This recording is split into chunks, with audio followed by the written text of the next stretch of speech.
Hey everybody, welcome to your twice a week dose of me, and you're welcome. Anyway,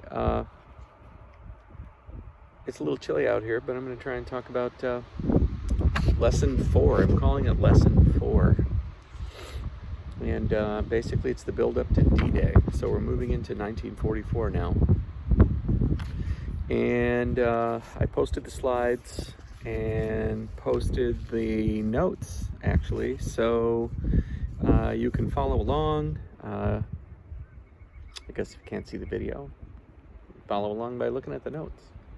Anyway, so I'm just going to cover the first 4 or 5 slides: the invasion of Italy and the war in the air, I think. So as we get into January 1944, the plan to win World War II for the Allies is for the invasion from the south to the north to continue up through Italy, and then for a second invasion that's going to be in France in May or June of 1944, and that's going to be what ends up being D-Day. So the invasion from the west, the invasion of the south happening at the same time. The idea is they'll draw enough troops away from the Russian front that it'll make it easier for Stalin and the Russians to invade from the east, and then they'll just squeeze from 3 sides and the war will come to an end and Germany will be run over. That's the plan. So even while the invasion of Sicily's going on, the invasion of Italy's going on, American, British, Canadian, Australian, New Zealand, and Free French troops are all building up to land in France in May, June 1944. It's also agreed that they're going to help in the Pacific whenever they can and whenever resources are available, but the strategy is Germany first, so they're going to destroy Germany first. The United States sees the way forward, continuing Lend-Lease program to help the Chinese and help the Russians, and help the British by continuing to supply ships, planes, tanks, trucks, jeeps, you name it. So on slide 3, you've got a map of the invasion of Italy, and you can see British are invading under General Montgomery across from Sicily and landing in the toe and the heel of the boot of Italy. And what's interesting is, while this is happening, the Italians know it's going to happen. They've made secret negotiations with the Allies without telling Mussolini. And the day the invasion goes down, the Italians drop out of the war and they sign an armistice, a ceasefire agreement, and then an armistice. And Mussolini is arrested and thrown in jail.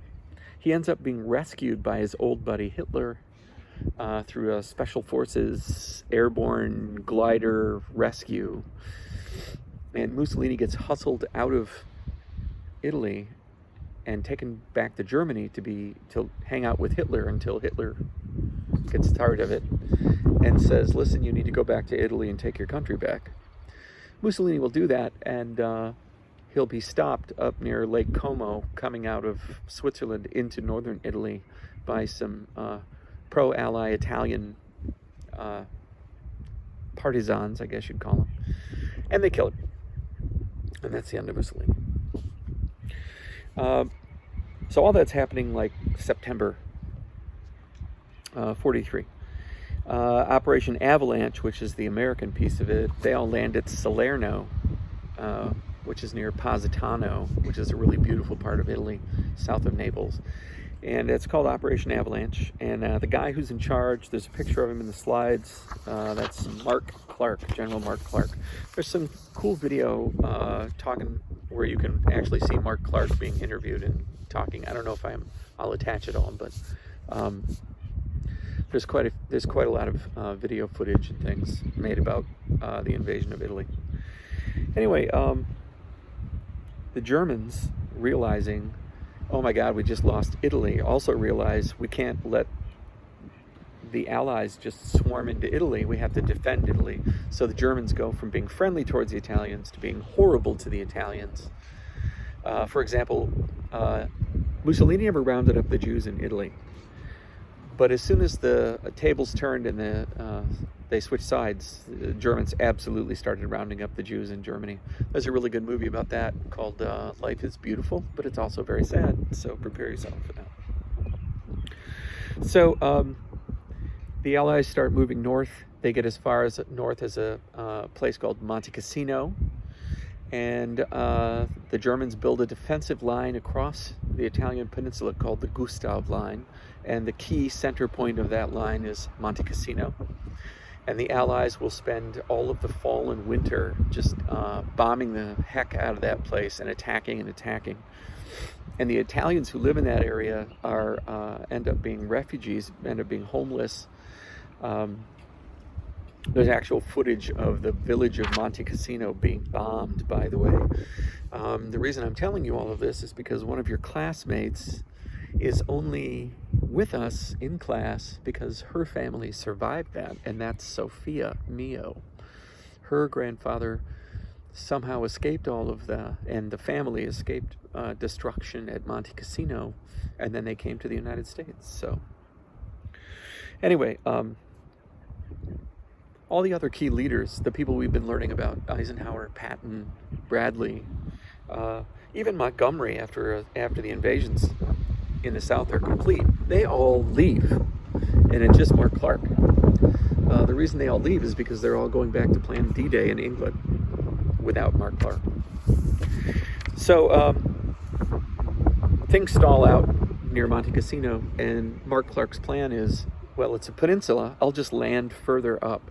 So he picks a place north of Rome called Anzio, and they have another landing, and they land behind the German front lines. But the Germans are tricky and they know what's going on, so they just surround the landing beach and trap them there. So the guys at Anzio are stuck there for February, March, April, May, like 4 months. Anyway, it's not until June that they finally bust through the Gustav Line and the troops go racing into Rome. Rome is captured, and what's funny is Rome is captured on June 5th. Now, if you know your history, you know what happens the next day, D-Day. So Mark Clark, for the rest of his life, felt that he'd been cheated because he should have been incredibly famous for capturing the city of Rome. Instead, when he woke up, all the newspapers were talking about the D-Day landings on June 6th, and so he felt he'd been robbed. Anyway. So that's the fighting in Italy. The fighting in Italy will go on to the very end of the war because the Germans will hold on to the very northern part of Italy until 1945, until the war comes to an end. The other thing I wanted to talk about was Command of the Air. I haven't talked too much about air battles and things, but you need to know a couple of points, and I made one part of one slide about that. Thousands of bomber crews, 10 people per plane, in the B-17s and B-24s were flying out of England every day, risking their lives flying over Europe, bombing it. And thousands more crews from North Africa, and then Sicily, and then Italy. And I probably mentioned there's a movie called Catch-22 that's about a B-25 bombardier. But B-24s and B-17s were the main bombers. Anyway, these things were just going on continuously as they had attempted to destroy Germany's ability to carry on the war by blowing up all their factories and then just by flattening every city they have. The first plane that actually completed its entire required number of missions, which I think was 35 missions, where the whole crew came home and nobody was killed, was the Memphis Belle, which is now in the Smithsonian, I think. And Memphis Belle, there's a nice movie about Memphis Belle if you want to watch it. It's pretty good. A couple of them, actually. And the last thing I want to point out on our video today is, what are the Germans doing all this time? Well, they basically stopped making bombers. They focus completely on making fighter planes, and their whole purpose is build as many fighter planes as you can to defend Germany, defend the Reich, that's what they called it. So through anti-aircraft guns and fighter planes, they attempted to stop all the daylight and nighttime bomber raids that were coming over, destroying. They switched focus completely, and they came up with something called V weapons. And the V weapons start showing up in late 44. V for victory, right? I guess. But from the German point of view, the V1 rockets and the V2 rockets. The V1s were the buzz bombs. They were like basically a cruise missile, and the V2s were like a straight up rocket. Yeah. And these weapons were what they were using to reach out and attack England and other places in an offensive way, because their airplanes just weren't going to make it through. But these V weapons were so fast; they were faster than the speed of sound. So often there'd be a massive explosion, and then minutes later you'd hear the jet come in. You might remember I told you that story about Mr. Sneath leaving. He was at a movie theater in Antwerp, and he got up to go to guard duty, and a V2 rocket blew the whole theater up. Anyway, so I'm going to stop there, and then next week we'll finish the build up to D-Day. And I'm going to go thaw out because it's pretty chilly out here, but it's also the only quiet place at my house. Okay? Have a super rest of the week. I'll see you later.